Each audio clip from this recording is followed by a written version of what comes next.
సంగారెడ్డి జిల్లా కేంద్రంలో రాజకీయ సెగలు రాజుకున్నాయి. కేంద్ర హోం శాఖ సహాయ మంత్రి బండి సంజయ్ కుమారుడు బండి భగీరథ్పై నమోదైన పోక్సో కేసు వ్యవహారం ఇప్పుడు రాష్ట్రవ్యాప్తంగా సంచలనం రేపుతోంది. ఈ నేపథ్యంలో రాష్ట్ర ప్రభుత్వ వైఖరిని నిరసిస్తూ నిందితులను కఠినంగా శిక్షించాలంటూ సంగారెడ్డిలో బీఆర్ఎస్ యువజన, విద్యార్థి విభాగం పోరుబాట పట్టింది. సంగారెడ్డి ఎమ్మెల్యే చింతా ప్రభాకర్ ఆదేశాల మేరకు జిల్లా కేంద్రంలోని కొత్త బస్టాండ్ వద్ద బీఆర్ఎస్ యువత మరియు విద్యార్థి విభాగం ఆధ్వర్యంలో భారీ నిరసన రాస్తారోకో నిర్వహించారు. బండి భగీరథ్పై లైంగిక వేధింపుల ఆరోపణలు వచ్చినప్పటికీ ప్రభుత్వం మరియు పోలీసులు ఉదాసీనంగా వ్యవహరిస్తున్నారని నిరసనకారులు ఆగ్రహం వ్యక్తం చేశారు. రాష్ట్ర ప్రభుత్వం వెంటనే మేల్కోవాలి, లైంగిక వేధింపులకు పాల్పడిన బండి సాయి భగీరథ్ను వెంటనే అరెస్ట్ చేయాలి అంటూ గగనతలం దద్దరిల్లేలా నినాదాలు చేశారు. ఈ సందర్భంగా బీఆర్ఎస్ నాయకులు మాట్లాడుతూ, చట్టం ఎవరికైనా ఒక్కటేనని, కేంద్ర మంత్రి కుమారుడు కాబట్టి కేసును నీరుగార్చే ప్రయత్నం చేస్తున్నారని మండిపడ్డారు. లైంగిక వేధింపులకు పాల్పడిన బండి భగీరథ్ను వెంటనే కటకటాల్లోకి నెట్టాలని అన్నారు. ఈ ఘటనకు నైతిక బాధ్యత వహిస్తూ కేంద్ర సహాయ మంత్రి బండి సంజయ్ తక్షణమే తన పదవికి రాజీనామా చేయాలని డిమాండ్ చేశారు. కేసు విషయంలో నిర్లక్ష్యం వహించి నిందితులకు సహకరిస్తున్న పోలీసు అధికారులను వెంటనే సస్పెండ్ చేయాలని చెప్పారు.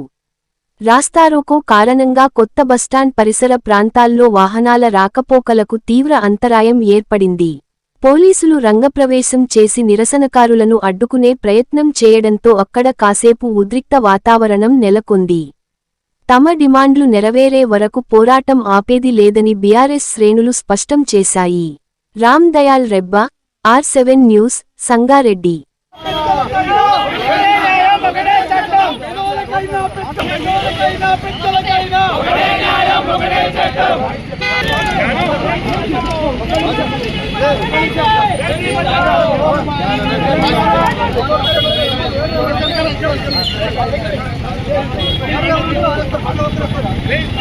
పోలీసులు చెప్తున్నారు అసలు బండి భగీరథ వ్యక్తి దొరకట్లేదని చెప్తున్నారు.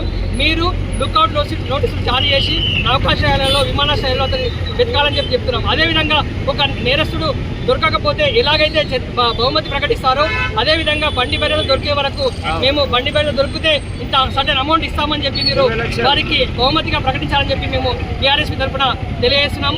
రాష్ట్ర పోలీస్ శాఖకు మరియు కేంద్ర పోలీస్ శాఖకు కోరుతున్నాం ఒకటి, బండి సంజయ్ కుమారులు అయినటువంటి బండి భగీరథ్ గారిని వెంటనే అరెస్ట్ చేయాలి, బాధితురాలికి తగిన న్యాయం చేయాలి అని చెప్పి కోరుతున్నాం. ఈరోజు మరీ ముఖ్యంగా ఏ మీడియాలో కానీ ఏ పోలీస్ శాఖ వారు కానీ ఎంత నిర్లక్ష్యం వహిస్తున్నారంటే బండి సంజయ్ కుమారుని పైన అరెస్ట్ చేయకుండా కానీ, అలాగే ఆ కేసులు ఏవైతున్నాయో ఆ సెక్షన్లు ఏవైతున్నాయో ఆ పోస్కో చట్టాన్ని తీసేసి వేలబుల్ సెక్షన్లు వేయడం చాలా దురదృష్టకరం. ఇలాంటి చర్యలు, ఇలాంటి పరిస్థితులు రావద్దు. కేంద్ర సహాయక మంత్రి బండి సంజయ్ గారి కుమారుడు బండి భగీరథ్ ఒక మైనర్ అమ్మాయి మీద అత్యాచారం చేసినట్లు అమ్మాయి పోలీస్ స్టేషన్లో ఫిర్యాదు చేయడం జరిగింది. దాని మీద మేమేమంటున్నాము, సంగారెడ్డి జిల్లా బీఆర్ఎస్ విద్యార్థి విభాగము, యువజన విభాగం ఆధ్వర్యంలో బండి సంజయ్ కుమార్ కావచ్చు, అలాంటి పేదోని కుమారుడు కావచ్చు, ఎవరికైనా ఒకటే న్యాయం జరగాలి, ఆయనను అరెస్ట్ చేయాలి. రాష్ట్ర ప్రభుత్వం మరి కేంద్ర ప్రభుత్వం ఢిల్లీలో చూస్తే గల్లీలో దోస్తి అన్నట్టు మన ఈ రాష్ట్రంలో ఉంది. రేవంత్ రెడ్డి పాలనలో మరి ఈరోజు బీజేపీ నాయకులు ఇంతమంది నాయకులు ఉన్నారు, ఏ ఒక్కరు కూడా దీని గురించి తప్పు అని ఖండిస్తలేరు. కాంగ్రెస్ నాయకులు, మంత్రులు ఏ ఒక్కరు కూడా దీని మీద తప్పు అని చెప్పి ఈరోజు మాట్లాడుకోవడం చాలా బాధాకరం. వెంటనే బండి భగీరథను అరెస్ట్ చేయాలని చెప్పి పోక్సో చట్టం మీద కేసు అయితే 48 గంటల తర్వాత 48 గంటలు గడిచినా ఇంకా అరెస్ట్ చేయకపోవడం వల్ల చాలా బాధాకరం.